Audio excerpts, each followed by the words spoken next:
So the discussion that we have had with the fund this week is our request to have a larger and a longer facility under the EFF program with really two things in mind.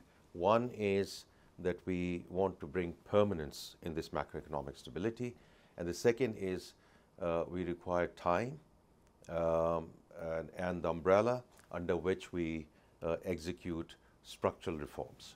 See, at this point in time, the only thing I would say is that we need at least a 3-year time period, at least, to execute the structural reforms that I've just mentioned. In terms of the quantum and the size of the program, will be premature for me to mention that. We are expecting the IMF mission to be in Islamabad around middle of May, and that's where some of these contours will start developing.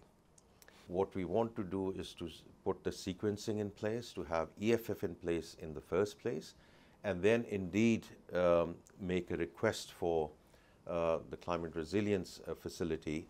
The reason I'm saying we want to sequence it is because that money then has to be used for very specific projects for which we will need monitoring and reporting on that basis. And for that, we actually need to do the homework. But in terms of the intention, yes, we do have the intention to come back to fund for that request. Pakistan is not a country which is, big on emissions, but it's really adaptation. And especially around rehabilitation, reconstruction, and everything else that's going on. These are large numbers. And of course, it's a multi-year journey, but we need to start from somewhere. So bulk of our debt is multilaterals, where we've just talked about, fresh inflows which are coming in to replenish what the existing facilities are. And then we have bilat.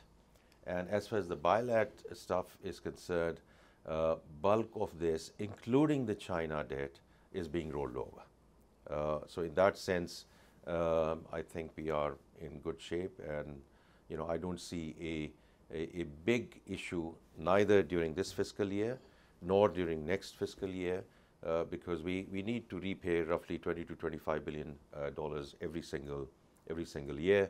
I see a lot of opportunity to actually prioritize this with the World Bank Group, and not only from the bank, but also through IFC.